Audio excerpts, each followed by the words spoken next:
लेकिन पहले global market का भी हाल आपकी स्क्रीन पर रखते हैं। जब हम भारतीय बाजार को पिछले सत्र यानी कि 24 दिसंबर को क्रिसमस ईव के दिन वाइंड डाउन करते हुए दिखाई दे रहे थे, हमारे सामने किस तरह का माहौल था। ध्यान रखिएगा, ज्यादातर ग्लोबल मार्केट्स हाफ डे पर काम कर रहे थे, लेकिन उस हाफ डे वाले सत्र में भी अमेरिकी मार्केट्स में थोड़ी सी तेजी बनती हुई दिखाई दी थी। वो तब और अब ओवरऑल डेटा प्लीज स्क्रीन पर रखिए डायरेक्टर साहब। 32 पॉइंट ऊपर इस समय गिफ्ट निफ्टी आपको दिखाई दे रहा है। अमेरिकी बाजारों में लगभग 1% तक के गेंस देखने को मिले हैं। डाउ हम छोड़कर गए थे 43,343 के लेवल्स पर, 43,600 के लेवल्स इस समय बनते दिखाई दे रहे हैं। नैस्डैक में भी थोड़ा सा एक पुल बैक आया। S&P भी की चाल थोड़ी सी 50 पॉइंट सुधरती हुई दिखाई दे रही है। तो ऑफ कोर्स उस हाफ डे के ट्रेड में क्या हुआ, ध्यान रखिएगा, आज अकेले हम नहीं हैं जो कारोबार में उतरे हैं।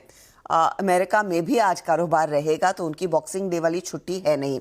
हॉर्मज, good morning and compliments of the season. बताइए, वो हाफ डे वाला सेशन अच्छा रहा? बिल्कुल अच्छा रहा and compliments of the season आपको भी हर्षदा। और बिग टेक जो पूरे साल बाजार को स्थिर रखे हुए था, उसने पिछले ट्यूसडे वाले सेशन में भी अमेरिकी बाजारों को ऊपर ले जाने में काफ़ी मदद की।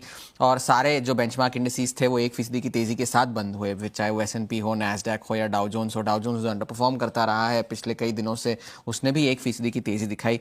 मगर बिग टेक के जो सारे 7 जो मैग्निफिसेंट 7 के जो शेयर्स हैं वो सभी बढ़त के साथ बंद हुए। उनमें से जो टेस्ला, अमेजॉन और मेटा के शेयर्स थे उनमें ज़्यादातर तेज़ी देखने मिली।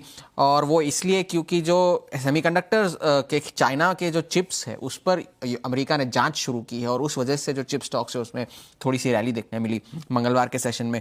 मगर कोई ज़्यादा ऐसे क्यूज उभर कर नहीं आए हैं। तो स्टॉक स्पेसिफिक जो है वो काफ़ी सारा डेटा जो है वो इंटरेस्टिंग सा डेटा है।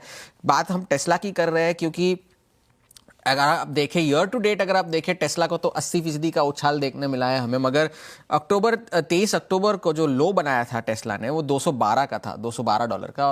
टेस्ला के शेयरों ने 130% के आपको रिटर्न्स दिए हैं। मगर क्या टेस्ला 2024 का सबसे ज़्यादा खरीदा हुआ स्टॉक है? उसका जवाब है नहीं। वो इसलिए क्योंकि एनवीडिया वो खिताब ले जाता है, क्योंकि $30 बिलियन के इनफ्लो आपको एनवीडिया में देखने मिले हैं 2024 में। ये नेट इनफ्लोज की मैं बात कर रहा हूँ, वैंडा रिसर्च की ये इनसाइट है।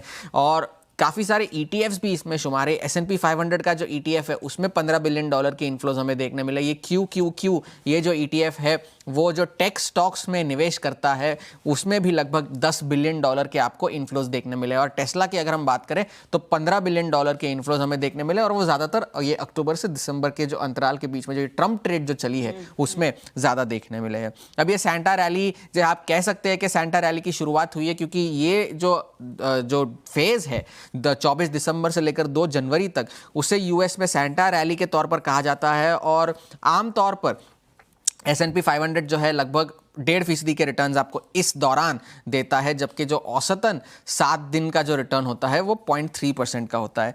और बहुत अच्छा साल इसलिए भी रहा है S&P 500 के लिए, क्योंकि पूरे साल S&P 500 200 DMA के ऊपर कारोबार कर रहा है। और ये 1952 के बाद सिर्फ 12वीं बार ऐसा हुआ है कि पूरे साल में 200 DMA के ऊपर S&P 500 रहा हो। तो अब आगे क्या, एनालिस्ट किस पर बेट कर रहे हैं 2025 में? सिटी ग्रुप की नोट है, उसमें उन्होंने कहा है कि निवेशक जो है उनका एक बैलेंस्ड अप्रोच रहना चाहिए पहले क्वार्टर में कम से कम 2025 के। और डिफेंसिव जो सेक्टर है उसमें ज़्यादा मौके मिलेंगे कमाई की। और इस वजह से उन्होंने हेल्थ केयर जो एक सेक्टर है उसे अपग्रेड करके ओवरवेट कर दिया है।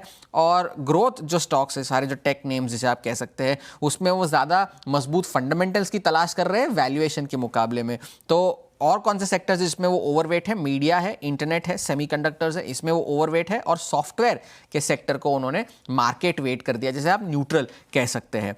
मगर कुछ ख़राब खबरें भी निकल कर आई। रशिया और यूक्रेन के बीच जो तनाव है वो बढ़ता जा रहा है। क्रिसमस के दिन रशिया ने यूक्रेन पर हमले किए। जेलेंस्की का कहना है कि 70 मिसाइल्स, कुछ बैलिस्टिक मिसाइल्स भी थी उनमें से, और 100 ड्रोन्स का इस्तेमाल किया गया। और पूर्वी यूक्रेन में कम से कम 5 लाख लोग अब ऐसे हैं जो बिना बिजली के हैं।